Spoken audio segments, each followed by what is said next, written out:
There exists a sacred truth that humanity has forgotten in the noise of modern existence. Every emotion you feel is not merely a passing state of mind, but a living current of energy that ripples through the fabric of reality itself. Your tears are not signs of weakness, nor are they simple expressions of sorrow confined to the physical body. They are liquid light, carriers of profound vibration that transcend the boundaries between the seen and unseen worlds. Edgar, the remarkable sensitive who bridged the gap between earthly consciousness and higher realms, revealed something that challenges our conventional understanding of death and separation. He taught that when we weep for those who have departed this physical plane, our tears create waves of energetic frequency that travel beyond the limitations of time and space. These vibrations reach the souls we love, touching them in ways that language cannot describe and matter cannot contain. Consider for a moment the nature of water itself. Science tells us that water holds memory, that it responds to intention and emotion. Your tears are composed of this same miraculous substance, but they carry something far more precious than mere saline solution. Each tear that falls from your eyes is encoded with the signature of your heart, the unique frequency of your love, the specific resonance of your connection to the one you mourn. This is not poetry or metaphor. It is the actual mechanism by which the living and the departed remain connected across the veil. When you cry for someone you have lost, you are not sending your sorrow into an empty void. You are broadcasting a signal across dimensions, a beacon of light that the soul on the other side perceives with perfect clarity. They do not experience this communication as you might imagine. They do not see your physical tears or hear your audible sobs. Instead, they perceive the essential truth of your emotion, the pure vibration of love that underlies your grief. The departed exist in a state of consciousness vastly different from our earthly awareness. They have shed the dense physical body, and with it, many of the limitations that constrain our perception. In this elevated state, they are attuned to frequencies that we, trapped in matter, can barely comprehend. Your emotional state creates ripples in the energetic field that surrounds all existence, and these ripples are as visible to them as the waves on an ocean's surface are visible to you. Edgar's teachings emphasize that everything in creation is vibration. From the smallest particle to the largest galaxy, all is movement, all is frequency, all is resonating energy. Human emotions are among the most powerful vibrations in the universe because they carry the creative force of consciousness itself. When you weep with genuine feeling, you are not passively experiencing sadness. You are actively generating a specific energetic signature that travels instantaneously across all planes of existence. This understanding transforms the very nature of grief. Your tears are not futile expressions of helplessness in the face of death's finality. They are bridges of light spanning the chasm between worlds. They are love made visible, connection made tangible, relationship made eternal. The soul you mourn receives your tears not as drops of salt water, but as pulses of luminous energy, each one carrying the unmistakable imprint of your unique love for them. But here lies a crucial distinction that Edgar was careful to illuminate. Not all tears carry the same vibrational quality. The energy of your emotion determines the nature of what reaches the other side. Tears born from pure love and sacred remembrance create pathways of light. Tears saturated with guilt, regret, or desperate clinging create something denser, something that the departed soul perceives differently. Imagine standing on the shore of a vast ocean, calling across the water to someone on a distant island. Your voice carries across the waves, but the quality of what they hear depends entirely on the tone, the intention, the emotional content of your call. A voice raised in celebration sounds different from one raised in anguish. Both are heard, but they evoke different responses. So it is with the vibrations you send through your tears. The souls on the other side are not indifferent observers of your grief. They respond to the energy you emanate with compassion and presence. When your tears flow from a place of grateful remembrance, when they spring from the well of pure love, unsullied by attachment or desperation, the departed soul feels this as a gentle caress, a warm acknowledgement of the bond that death cannot sever. These tears comfort both the living and the dead. affirming that love is indeed stronger than death, more enduring than the dissolution of the physical form. Understanding this changes everything about how we approach grief and remembrance. Your tears have power. Your emotions have reach. The love in your heart creates actual, measurable effects in dimensions beyond your immediate perception. You are not alone in your grief, separated by an unbridgeable gulf from the one you love. You are in constant energetic communion, connected by invisible threads of light that your tears illuminate and strengthen. This is the first great truth that every departed soul wishes you to understand. Your love reaches us, your tears touch us. Your remembrance sustains the connection that transcends all separation. The realm beyond physical death operates according to principles that challenge everything we have been taught about the nature of existence. In that dimension of pure consciousness, where souls reside after leaving their earthly bodies, perception functions in ways radically different from our 5 physical senses. The departed do not see with eyes, hear with ears, or touch with hands. Instead, they experience reality as a symphony of frequencies, a kaleidoscope of energetic patterns, a living tapestry of vibration and light.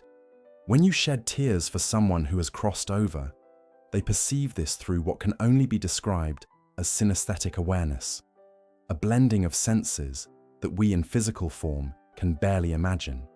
Your emotions register to them as colors that shimmer and flow, as sounds that resonate through the fabric of their being, as textures of energy that they can feel with their entire essence. This is not metaphorical language attempting to describe the indescribable. This is the actual mechanism of perception in the realms beyond matter. According to the profound insights that Edgar shared from his explorations of higher consciousness, the human emotional field generates specific colorations in the energetic spectrum.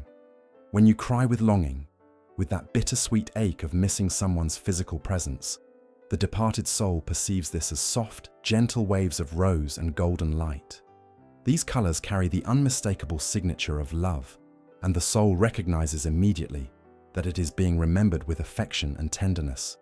But the palette of grief contains many shades, and not all of them appear the same to those on the other side. When your tears flow from guilt, that corrosive feeling that you somehow failed the person, that you should have done more, said more, been more, the energy takes on darker, heavier tones. The soul perceives these as muddy browns and deep grays, frequencies that carry density rather than lightness. This is crucial to understand. The departed do not judge you for these feelings, but they do perceive the difference in vibrational quality. Similarly, tears born from desperate attachment, from the refusal to accept the reality of transition, from the clinging need to hold on to what was, create a different energetic signature altogether. These emotions appear to the departed as thick, swirling patterns that lack the clarity and radiance of pure love. Imagine trying to see through clouded water versus crystal clear streams. This is something like what the soul experiences when receiving these different types of emotional energy. Here is perhaps the most important revelation. The souls on the other side do not suffer when you cry for them. They have transcended the capacity for pain as we understand it in physical form. They exist in a state of expanded awareness where they comprehend the perfect unfolding of all things, including the natural grief of those they have left behind. When they perceive your tears, they feel compassion, a deep, loving acknowledgement of your experience, but they do not feel distress. Think of it this way. Imagine watching someone you love learning a difficult but necessary lesson. You feel empathy for their struggle. You wish you could ease their path. But you also understand that the experience serves their growth. You hold space for their pain without being consumed by it yourself. This approximates the perspective from which departed souls witness the grief of the living. They are with you in your sorrow, but not trapped in it. They surround you with loving presence, but they are not pulled down by the weight of your tears. The quality of your emotional vibration determines the nature of the connection you create with them. When you cry tears of gratitude, when you weep because you are overwhelmed by the gift of having known them, by the beauty of what you shared, by the ways they shaped your life, this creates a brilliant, high-frequency exchange. The The soul on the other side receives this as pure light, as celestial music, as the most beautiful affirmation that the love you shared continues to exist and flourish beyond the confines of physical reality. These tears of grateful remembrance open channels of communication that go far beyond ordinary consciousness. In those moments, when your heart overflows with thankfulness for the time you had together, when you cry not because they are gone, but because they existed at all, you create a vibrational match to the frequency of the realm where they now dwell. This alignment allows for profound moments of contact. Subtle perhaps, easily missed if you are not paying attention, but real and powerful nonetheless. You might feel a sudden warmth in your heart, an inexplicable sense of peace washing over you, a fleeting but unmistakable knowing that they are near. These are not wishful imaginings or the mind's attempt to comfort itself. These are actual energetic interactions made possible because your emotional vibration has risen to meet the frequency of the dimension they inhabit. Your tears of gratitude become a ladder of light, allowing their presence to draw close to yours. Conversely, when tears flow endlessly from a place of inconsolable despair, when grief becomes a fortress that you inhabit rather than a river that you allow to flow through you, the departed soul perceives this as a signal that you are deeply immersed in density. They cannot meet you in that low frequency because they no longer resonate at that level. It is not that they abandon you or cease to care. It is simply that the vibrational gap becomes too wide for easy contact. This is why some people report vivid dreams, signs, and synchronicities shortly after a loved one's passing, but then these experiences seem to fade over time. Often, this fading corresponds with the hardening of grief into something chronic and impenetrable. The initial shock creates a kind of openness, a rawness that paradoxically allows for connection. But if grief becomes an identity rather than a process, if tears become a permanent state rather than a cleansing flow, the frequency drops and the veil thickens. The departed souls understand this better than we do. They see the architecture of energy that governs connection across dimensions. They know that certain emotional states create bridges while others create barriers. This is why, from their perspective, the most loving thing they can do is send you energy that supports your healing, your transformation of grief into remembrance, your evolution from sorrow into celebration of the love that remains. They do not want you frozen in perpetual mourning. They do not need your suffering as proof of your love. What they perceive as the highest honoring of your connection is your willingness to transmute the energy of loss into the energy of enduring love. Love that exists independent of physical presence. Love that transcends the limitation of bodies and breathes in the eternal now where they reside. There exists a profound mystery at the heart of human grief, one that determines whether our love becomes a chain or a pair of wings for those who have departed. Not all tears are created equal in the energetic architecture of the universe. Two people may weep with equal intensity for their beloved dead, yet the effects of their tears on the souls they mourn could not be more different. One type of crying anchors the departed spirit to the lower frequencies of the earthly plane, creating invisible tethers that impede their natural spiritual progression. The other type releases them into the fullness of their new existence, blessing their journey with light rather than binding them with sorrow. This distinction is not about the presence or absence of tears themselves. Grief is natural, human, and necessary. The body and soul must process loss, must acknowledge the rupture that death creates in the fabric of our earthly relationships. To suppress genuine sorrow is to create energetic blockages that harm both the living and the dead. But there is a world of difference between grief that flows and cleanses, and grief that stagnates and imprisons. Lament, the kind of mourning that becomes an identity, a permanent dwelling place, an endless loop of why and if only, creates what can be described as energetic gravity. Just as physical gravity pulls objects toward the earth, emotional lament pulls the consciousness of the departed soul back toward the dense vibrations of earthly suffering. The soul does not return to physical form, but its attention and energy become divided, unable to fully embrace the expanded awareness available in the higher realms. Imagine trying to walk forward while someone you love desperately clutches your arm, begging you not to go. You could continue moving, but every step would be harder, your progress slowed by their need. This approximates the effect of prolonged, desperate grief on the soul's journey after death. The departed spirit feels the pull of your anguish like a magnetic force, drawing their consciousness back toward the pain rather than allowing them to ascend into the peace and wisdom of their new state. This is not to suggest that the bereaved are doing something wrong or that they should feel guilty for their grief. Quite the opposite. Understanding this truth is meant to empower you, to show you that your emotional state has real consequences and that you possess the ability to choose how you direct the energy of your love. You can grieve deeply while also blessing the departed on their journey. These are not mutually exclusive. The blessed tear is something altogether different from lament. It falls from eyes that have looked squarely at loss and chosen to find gratitude within it. It flows from a heart that aches with absence, yet simultaneously celebrates presence. The eternal presence of love that death cannot touch. When you cry a blessed tear, you are not denying your pain. You are transmuting it. You are taking the raw material of grief and consciously shaping it into something that serves both you and the soul you love. A blessed tear carries the vibration of release. It says, "I miss you, and I honor your journey. I grieve what we have lost in physical form, and I celebrate what we can never lose. I feel this sorrow, and I trust in the greater wisdom of existence." This kind of crying creates luminous pathways rather than heavy chains.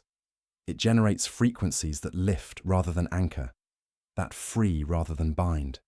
According to the wisdom that Edgar brought forth from his deep states of consciousness, prayer holds a power that surpasses even the most intense emotional expression.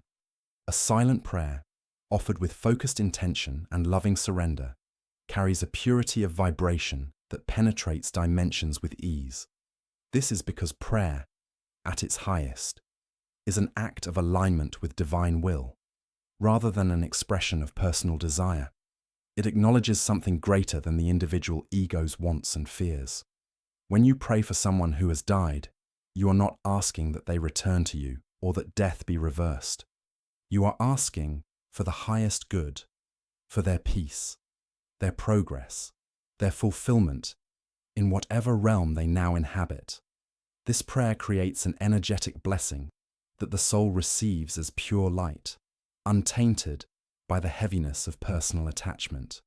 It is love at its most refined, stripped of all neediness, radiating only the desire for the beloved's ultimate well-being. The silent prayer is lighter than the heavy tear because it arises from a different place in consciousness. The heavy tear emerges from the wounded ego, from the part of us that cannot accept change, that rages against the natural order of birth and death, that believes separation is the ultimate reality. The prayer emerges from the soul itself, from the part of us that knows we are all eternal, that recognizes physical death as transition rather than ending, that trusts in the intelligence governing all existence. Yet both are heard. Both reach the departed. This is the extraordinary compassion built into the fabric of creation. The soul on the other side perceives both your desperate tears and your whispered prayers. They respond to both, holding space for all of your experience while simultaneously radiating the truth of their continued existence, their enduring love, their hope for your healing. But the prayer opens doors that lament cannot. It creates resonance with the frequencies of the higher dimensions where the departed soul dwells. It establishes a meeting place where true communion can occur, not the one-sided broadcasting of earthly grief, but genuine exchange between souls recognizing each other across the veil. In these moments of prayerful connection, you may receive insights, comfort, and unmistakable signs of presence that would be impossible to perceive through the fog of inconsolable sorrow. Here is the practice that liberates both the living and the dead. When grief rises in you, allow it. Feel it fully. Let the tears come if they must, but consciously choose to add the element of blessing. As you cry, speak in your heart to the one you mourn. Tell them you honor their journey. Thank them for the gift of their presence in your life. Release them to the fullness of whatever awaits them beyond this world. Ask for their peace, their joy, their continued evolution in consciousness. This simple practice transforms lament into liberation. Your tears become sacraments rather than suffering. Your grief becomes a bridge rather than a barrier.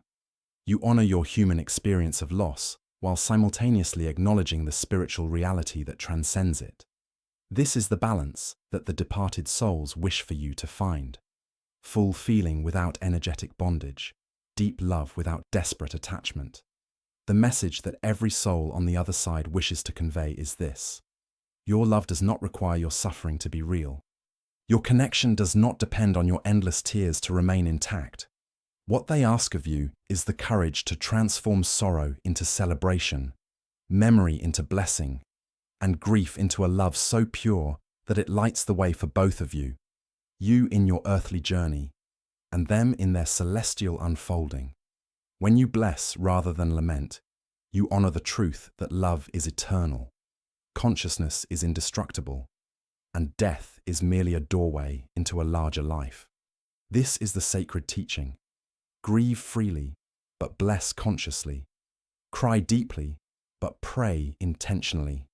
Remember constantly, but release completely. In this way, your tears become liquid light that illuminates both worlds, and your love becomes the force that sets all souls free.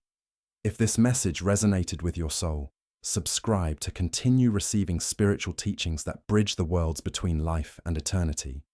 Share in the comments below. What sign or dream have you received from a loved one who has passed? Your story might be the light someone else needs today. Together, we honor those who have crossed over by transforming our grief into blessings of pure love.